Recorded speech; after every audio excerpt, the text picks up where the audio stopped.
Welcome back to CVM Live. Time now for the major stories in detail. And we start with the Cornwall Regional Hospital.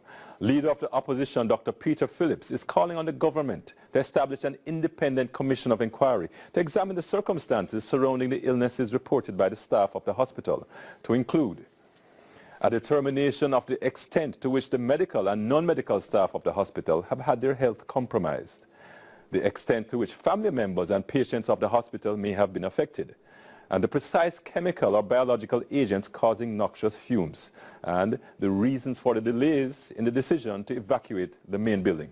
The opposition leader says the composition of the commission should be determined on the recommendations of the membership of the professional organizations of the doctors and nurses, and using the expertise of the local academic institutions, University of the West Indies, UTEC, and the Northern Caribbean University.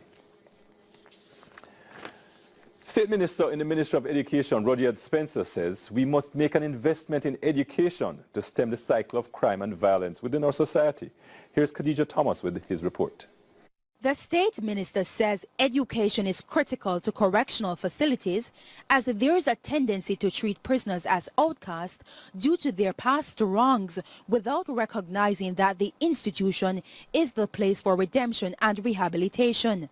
Some may ask why waste resources on those who have committed crimes. And I would say, I don't think that it is wasted. And I don't think crimes were committed. I want to believe that mistakes were made. He says the Jamaica Constabulary Force conducted a survey with over 800 inmates in 2012, which revealed that the majority had access to secondary level education. However, more than 74% of them either dropped out or graduated with passing 6C with no subjects. The minister adds that the Correctional Services Department conducted their research between 2013 to 2016 and discovered that 70% of those incarcerated were illiterate and poor readers. The minister says inmates must be provided with assistance in bettering themselves before they leave the correctional facility. Do we want these inmates to succeed when they return to their communities? The only sensible answer must be yes. We want and expect those released will become law-abiding, tax-paying, contributing members of our communities. He was speaking at the Fort Augusta Adult Correctional Center on Tuesday, where several computers were handed over. Khadija Thomas, CVM Live. And from Fort Augusta, we go to Rockfort, where several individuals descended on the Jamaica Public Service Company Limited's power plant in Rockfort, Kingston, earlier today. As CVM Live's Nicoy Wilson reports, they were there to voice their displeasure over the treatment of a family member who they say was injured while carrying out the work for the JPS. Every time we go to the hospital, they must sedate my son. Pay sedated with a tube that he can't talk. And my brother, I'm want him back. I want justice. I'm telling this. The world feel this. I'm telling it. I can't even talk. That was the father and sister of O'Dane Wood voicing their frustration just outside of the Jamaica Public Service Company's power plant in Rockfort, Kingston. Wood reportedly sustained burns to 95% of his body, while allegedly carrying out work on behalf of the Jamaica Public Service Company on Friday, April 13. Some 2.5 weeks later, Wood is still in hospital and needs to go overseas for treatment. But that raises the question, who will cover these expenses? The family believes that this is the responsibility of JPS. Wood's mother, Anne-Marie Wood, says attempts at reaching officials from the company have thus proven futile. We got up there to somebody that William's name. When we got there, we had them give me a phone and we were there to talk to the secretary. While we were talking to the secretary, she was talking to the big man. In turn, I said to us, so must go back to the plant and go back to the contractor. The contractor that called him, I know we not see that contractor that will call him for the job. According to the family's attorney, Kimani Brightson, they need to meet with the Light and Power Company to determine whether there is a contractual obligation to Wood. We don't have any success whatsoever to communicate with any of these officials. they contacted you by the family today to see if those negotiations will commence. I'll be able to represent the family and Mr. Mills. As it is now, our priority is for him to receive medical treatment and everything else can come out. Meanwhile, his mother Anne-Marie Wood says his condition is worsening. The nurse them said to us that his body are deteriorating and them can't afford to get bed for, which is 3 weeks now. And there's no help, there's nothing. We don't know who forgot because our work called to replace them now, meet the demand, so we don't know what else to do. CVM Live will continue to monitor the situation. Nicoy Wilson, CVM Live. Thanks, Nicoy. Meanwhile, CVM Live contacted Director of Corporate Communications and Customer Experience at the Jamaica Public Service Company Limited, Winsome Callum. And she says there seems to have been a misunderstanding, but that has since been resolved. I think there might have been some misunderstanding, which was cleared up today when we actually had a meeting with both parents and other representatives, including their lawyer. That meeting took place today at JPS, and I think whatever misunderstanding might have existed has now been clarified. When asked about the responsibility of JPS in this case, she indicated that dialogue continues. We have had discussions with the family, and there is a process that has to be observed with regards to who is responsible for what. And I think the family will be very, very satisfied now that they understand that process. So I'm not in a position to give any further detail except to say that JPS is in dialogue with the medical team, the company to which the gentleman is employed, as well as his family and his lawyer with regards to the next step in this case. Well, today is May 1st, which means 31 days of affirming our children has begun with the launch of Child Month activities for the month of May at the Child Protection and Family Services Agency headquarters today. Here's Khadija Thomas again with this report. Children, telling them they are priceless, to reassuring your children of their innocence and abilities to succeed, by showing them how to identify the lessons within challenges, affirming your children will be made effective. The Child Month activities kick-started at the Child Protection and Family Services Agency, CPFSA, with the Chief Executive Officer Rosalie Gage-Gray announcing a campaign. The campaign will comprise 3 components: anti-bullying, ban the bullying campaign, #BTB, anti-corporal punishment, positive discipline, no spanking campaign, and the Protect Our Children, Protect We Picnic Them campaign. Gage-Gray says the campaign will be geared at sensitization, realization and rehabilitation of past bullying experiences. This ties in with day 21 of the Child Month calendar, reiterate to every child the importance of treating others the same way they would like to be treated. The objective would be to allow victims of bullying to address their bullying in a safe space to outline the ways in which they are targeted by the individual and how it affected them. Guidance counselors and dispute resolution members will be involved in providing instruction to participants in the campaign. Gage-Gray says there's a need to engage Jamaicans in the Child Month activities. We are launching a proactive campaign which seeks to provide parents with tips on how to protect their children and their neighbor's child, and we dare say all children. Khadija Thomas, CVM Live. And now for a CVM Live update. So the Trelawney police are concerned about the lack of white markings as well as reflectors on the Duncan's bypass in the parish. However, they do not attribute yesterday's fatal crash to the absence of these road safety aids, which are necessary for road users. Meanwhile, the police are circulating information regarding yesterday's deadly crash along the Duncan's bypass in Trelawney as they seek the public's assistance in identifying the bodies which were burnt beyond recognition. They will also be hoping the chassis number and other information about the car will help in leading to a positive identity about the driver, which could connect them to the passenger. The families of at least 3 persons are now plunged into mourning after the incident. Reports are about 1:45 yesterday afternoon, a Nissan Tida, which was heading in the direction of Falmouth, failed to keep left and subsequently collided with a Toyota Wish motorcar. The Toyota Wish motorcar was reportedly being operated as a taxi. The Nissan Tida reportedly burst into flames, killing the 2 occupants. After the blaze was extinguished, the charred remains of 2 bodies in the Nissan Tida motorcar were discovered. Education Minister Senator Ruel Reid says finalizing students should not find themselves deprived from completing their studies once they make the necessary arrangements with a tertiary institution to clear their outstanding balance. Here is Khadija Thomas again with this report. Despite so many students still facing financial issues at tertiary institutions across the island, Education Minister Senator Ruel Reid notes that there are means and ways for these students to get assistance. I note with interest also that this year there are some students, unfortunately, who find themselves challenged at the University of the West Indies in terms of finalizing.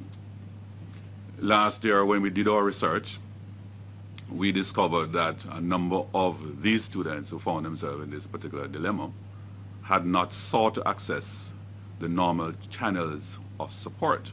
The minister says this assistance is available through the Student Loan Bureau, as well as the Labour Ministry's Program of Advancement through Health and Education. We note in those many instances that they did not seek to apply for those particular facilities, including what we provide here at the Ministry, the JAMBAT program, which is a voluntary supported program where, as part of contributing 200 hours of voluntary service, the government would commit to fund up to $350,000 in tuition fees.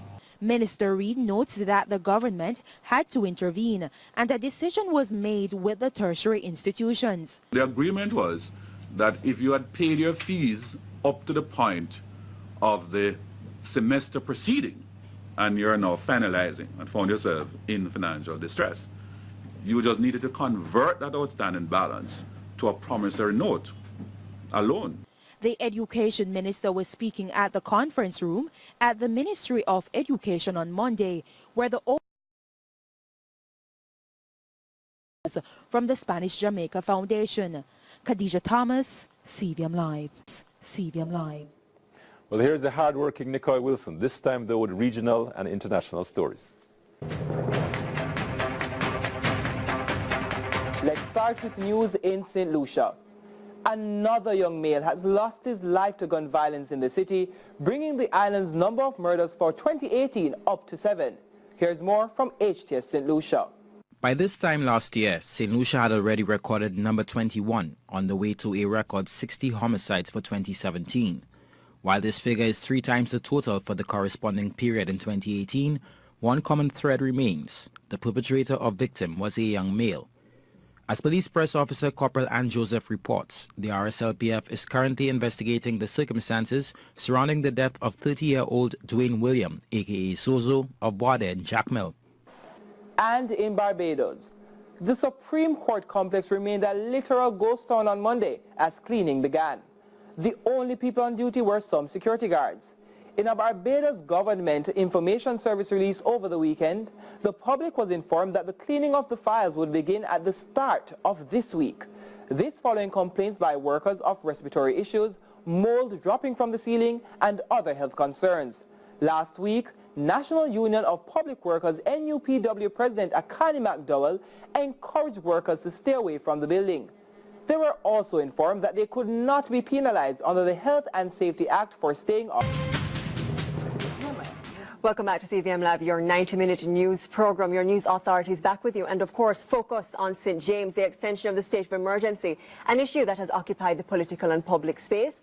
And we're still in a little bit of limbo, with the opposition demanding a complete crime plan from the government.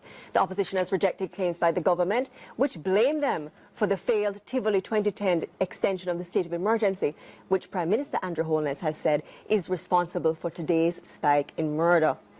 But this evening we zoom in on the divide in Parliament, remnants of last week's chaos and the state of emergency extension. We have an exciting panel. You will be excited. We have Marlon Morgan, government consultant, and Phoenicia Phillips, St. Andrew East caretaker and Papine councillor for the PNP. Good evening. Our favorite people, welcome back. I hope we can live up to that being. and we're not buttering you up.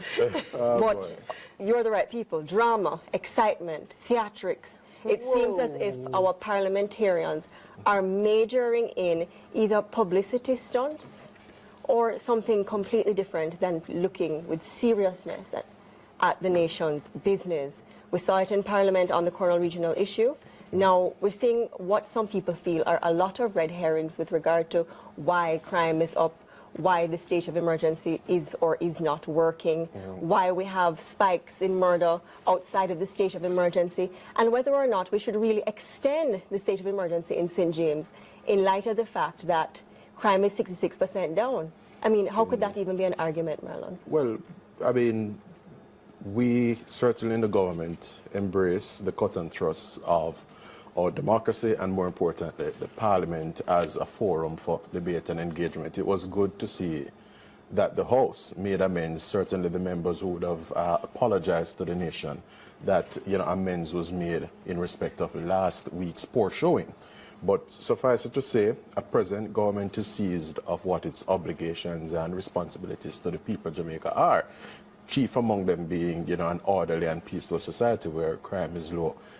The truth of the matter is a number of things are happening as we speak. I would have seen a segment just now with former National Security Minister, Mr. Bunting, on the set, and he spoke about the numbers game. And I concur with that in terms of the importance of having more men and women available to do policing and maintain a presence, particularly in some of the troubled areas. But the government is addressing that because at present we have no fewer than 3 batches of men and women in training at the UWI, at Harmon Barracks, and at Twickenham Park. And that will all go well for ramping up the numbers in the forces and, of course, helping us to meet the establishment. Venetia, Marlon is agreeing with former Security Minister Peter Bunting, who says that what we need is an enhanced security presence in these hotspots that are flaring up, despite the fact that we have zones of special operations and states of emergency over there in St. Catherine and St. James. But how do you feel? What is the opposition's position? I believe that there is not a single Jamaican who would disagree with the position that we definitely need more resources for the JCF. That is a matter that is impatient of debate. Resources is not just material. It is also human resources. Boots on the ground I mean, that is to be expected. The reality of the situation is, though, I believe that what we should not allow is for the government to create any kind of distraction or deflection from the fact that they have not come up with a crime plan, a plan that would have seen over time the kind of... So just where's the deflection and distraction, though? Just curious. First of all, a lie does not become true because you tweet it or repeat it all the time. And so, for example, when you go to the tit-for-tat to say, had you supported the extension in 2010, we would not have been here today. That, of course, you would appreciate is a load of nonsense, absolute nonsense. You could not have had a state of emergency prolonged over 8 years. But Anthony Clayton was here saying, though, that we missed a golden opportunity in 2010 when we did not continue the state of emergency. And you know what? We will differ on that for many reasons. I believe coming into that, what we saw coming certainly out of the PNP administration was some kind of strategy to deal with crime. If you think about what Ellington as commissioner was doing at the time, as a result of that, we had the anti-gang legislation coming on. I remember it was, I think, Police Area 4. The name, I might have it mangled a little bit, but they had this counter gang group out of Area 4 because Area 4 at the time accounted for probably the larger number in terms of criminal activity across the country. And so what you had was the fugitive team and the counter gang team working together out of Area 4 as a part of a strategy. Now, when you look at, for example, a state of emergency and the kind of human resources that are required, how many police are we using, or police and soldier per day? 300 maybe? But nothing less than that for sure. If in just the area covered. Now, you're talking about then some 8,000 for the month. Out of what? For the JCF alone, 12,000 plus? It is crazy.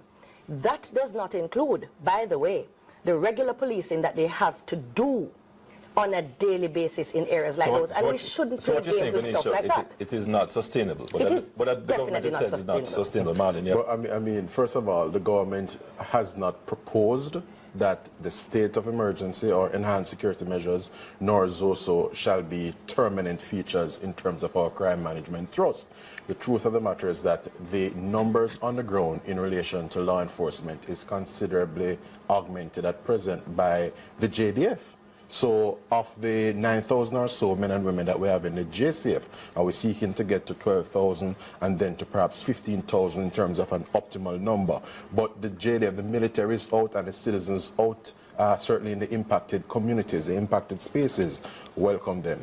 If we were to look at two undeniable realities, the gun is the weapon of choice in most murders here in Jamaica, and not only that, the gang activity essentially accounts for a number of the murders that we have, certainly going back the longest while. Clearly, it means that it must be a strategic imperative to so organize yourself and so deploy the military and the JCF to ferret out these gangsters and disrupt the gangs. So the observation the Prime Minister was making, and he's quite right, and it is for that reason why erudite people like Professor Anthony Clayton of the UWI would concur with him, is that at a point in 2010 when we had the criminals on the retreat, the security forces were in the ascendancy, the criminals were on the retreat, but there was a let-up because there was not political support across the aisle from the then opposition. Marlon, can I just say, you see, I would hope that you and I would not actually justify Ashley's statement, you know, when she spoke to the theatrics and all the other things that are happening with our peers elsewhere, because the people of Jamaica are depending on us to bring some clarity to this. Let's start with accepting that it was the unwillingness of the government of the day, led by Bruce Golding, right, to extradite Dudus that got us one to the place where a state of emergency was required. Now, that having had the state of emergency then, right, what we saw when the operations in Tivoli happened, we saw the numbers shortly thereafter trending down. You did not at that time require an extension. Certainly when Bruce Golding spoke, go back to his thing, I found it today online, where he said that to his mind, there was some kind of criminal migration. He made the argument for Clarendon, for example. So are you suggesting to me on here tonight, Marlon, that when you said that we missed that golden opportunity in 2010, are you suggesting then that the criminals out of Tivoli Gardens and West Kingston made their way into what, Montego Bay? So, hold on a second, because I'd like to account for those who came to Augustown.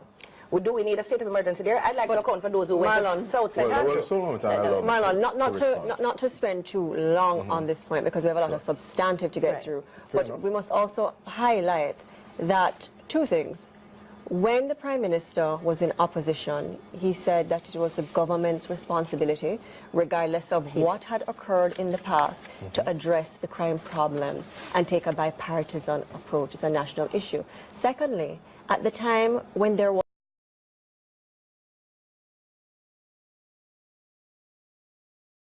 government, members of parliament were absent. And I gather a couple who may have been traveling. But so let us come back to how important was it? And should we even be talking about it when we can be looking at the long-term effect fair enough. So if and you'll allow me to state of emergency?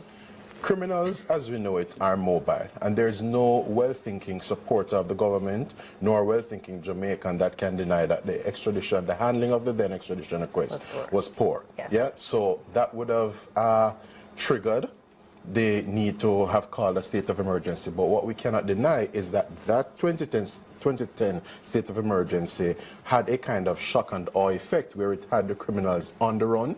You saw the police making the recommendation, well, the police announcing persons of interest, and a number of persons presented themselves to law enforcement pursuant to the police's request. And one of the important things to realize is that the business of a state of emergency is something that stems from the competent authorities in the matter, being the security forces. So for Venetia to suggest that there was no need to have extended, that was not a determination of wholeness at the time, as House Leader at the time, or Golding at the time. It was the police that made that request. Can we get past this But it was the police that made that request. Richard, before we get past it, Richard, I beg your pass or some immunity. Marlon, shouldn't the Prime Minister have said, and let's just do away with the tribalism, and let's do away with the red herring so we can focus on the country's business, shouldn't the Prime Minister have said, without tribalism, without the theatrics, that we, the JLP government, and in partnership with the People's National Party opposition, in 2010, missed a golden opportunity? Would not that have supported his plea for a unified approach to crime today? Well, I don't think the Prime Minister could have extricated the JLP as the then government from that position. But the core argument, the core point he was making is that, having regard to how controversial that state of emergency was, you needed, and it's critical to appreciate that, you needed bipartisan support in the matter. So that's a substantive point he was making. So can we get past the 8 years ago? I just want to get to the crime. But can we just clarify one point for the people of Jamaica, though? Because, you see, you shouldn't get away with a slap on the wrist on that. What he tried to do, certainly through social media, was to suggest or to blame the PNP, which you must accept and say to the people of Jamaica that based on our constitutional provisions at the time, there was absolutely no need. That's not what Bruce Golding was trying to do at the time, Venetia. No, I know, but what Prime Minister Holness was trying to say to the people of Jamaica is, listen to me, it is their fault. So Marlon, so we can jump over this route. Marlon, I think what Venetia is asking from you, as a prominent member of the Jamaican Labour Party, can you agree or disagree? Was it the right stance, was it politically mature of the Prime Minister, who is leading the country as the maximum standard bearer and defender, to say, to politicize this issue? Well, I do not concur with the observation that the Prime Minister has politicized the issue. The Prime Minister has an obligation and would be well advised to call it as he sees it. And he's particularly spot on in lamenting the fact that we had a golden opportunity. Was not the bipartisan. I think we're debating an 8-year-old point one. Right. And I think but it's important for context and for historical purposes. No, for truth. I think and of course for truth, because I don't reside from truth. 6 of his members were absent from Parliament, and it did not require the support of the PNP. So let me just say it very simply. I think the Prime Minister was tweeting very simply to make a political point to kind of push the opposition for supporting the state of emergency in 2018. And that's all it was. But I want to get back to the crime plan, which is the more substantive thing. The Prime Minister promised to have a crime plan at the end of April. Well, first of all, Ashley, in an earlier question, raised the point as to whether it was responsible for the Prime Minister to go down the road he went. I'll tell you what is responsible. It is very responsible to have reconvened the Vale Royal talks, albeit the first one having been staged at the regional headquarters at UWI. It is very responsible to signal to the opposition that, listen, we're at a juncture where we need to up the ante and keep the pressure on the criminals. And as such, let us not send or telegraph the wrong things to them. Let them not be of a mind to suggest that they can wait us out. Let them understand that we're in it for the long haul. We are resolved as a political directorate, meaning both government and opposition, in getting this done once and for all for the people of Jamaica. In respect to the crime plan, that is well underway. The Prime Minister spoke a few weeks ago, if not a couple months ago, to an important thing. He doesn't want the business of a crime plan, when promulgated, to become a political football or the subject of rancor or animosity, as we have seen so many other things being. What he wants is for a degree of consensus so that we can distill what the key issues are, identify what the strategic imperatives are, and work with fixity of purpose in pursuing those. Government and opposition. Venetia, you have the final 30. It has been the practice of this Prime Minister to come up with smoke screens. No, come up with smoke screens. So, for example, when Jamaicans were crying out, we heard a grand announcement of Zozo that has failed miserably. But Kerry Thomas, hold on a second. We are yet. Mount Salem says another thing. Hold on, no. Marlon, we probably need to sit down. Actually, maybe that's for another program, to sit down and examine properly Zozo and the cost of those to the people of Jamaica. We also need to be talking about the cost of the state of emergency. Well, you're in Augustown. Kerry is over in Mount Salem. We need to have as the those on council our there. state of emergency, So who should but we we're believe? dealing with it. But who should we believe? Because You we in have come Papine up with or our Kerry own over in plan. Mount No Salem? thanks to the Prime Minister, we've come up with our own plan and it's working. The police are able, if you sit with them, actually, if it is not broken, don't fix it. Ellington, whether or not we want to do so, we must give him credit. There were some programs, the kind of intelligence-driven policing that was happening in a way that saw us reduce crime. And we commend that to the security You forces. have both compelled us Deploy as your men and women usual, so to do. and you, of course, have whet the appetites of those persons at home for a part 2, and we'll be ready for you, and so will the viewers at home. Thank you for coming, CVM Live. Our very rambunctious panel.